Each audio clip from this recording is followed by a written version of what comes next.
Supreme court practice and procedure act खिलाफ दाख़िल दरख़्वास्तुनि ते ॿुधणी। चीफ जस्टिस सुब्रता बंदयाल जे सरबराही में सुप्रीम कोर्ट की 8 रुकनी लार्जर बेंच ॿुधणी करे रही आहे।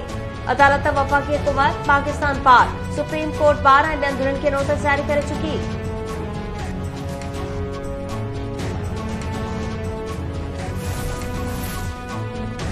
जजिस वारे मामले ते जुडिशियल काउंसिल वेंदासीं। इलेक्शन की तारीख़ ॾियण जजिस जो कम नाहे। वज़ीर आज़म जे ख़ास मुआविन इरफान कादिर चयो आहे त इंसाफ़ सभिनी जे लाइ ऐं एहतिसाब सभिनी जो थियणु घुरिजे। कानून ॾाढो का बि मुक़दस ॻऊं नाहे। जेसिताईं एहतिसाब न थींदो मुल्क तरक़ी न कंदो।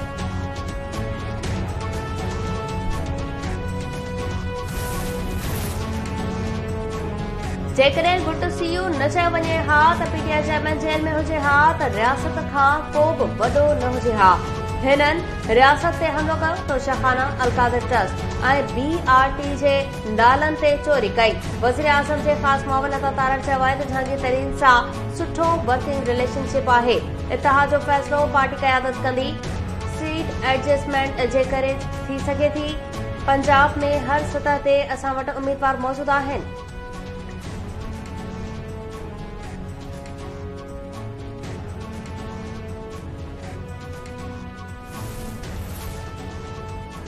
सिंध हाई कोर्ट अणचूंडियल माण्हू खे मेयर ऐं चेयरमैन नामज़द करण ख़िलाफ़ जमात इस्लामी जी दरख़्वास्त तकड़ी ॿुधणी लाइ मंज़ूर करे वरिती। अदालत पारां इलेक्शन कमीशन ऐं एडवोकेट जनरल खे 13 जून लाइ नोटिस जारी। जमात इस्लामी मेयर जी चूंड खां अॻु वकानी क़ानून में तरमीम खे चैलेंज कयो आहे।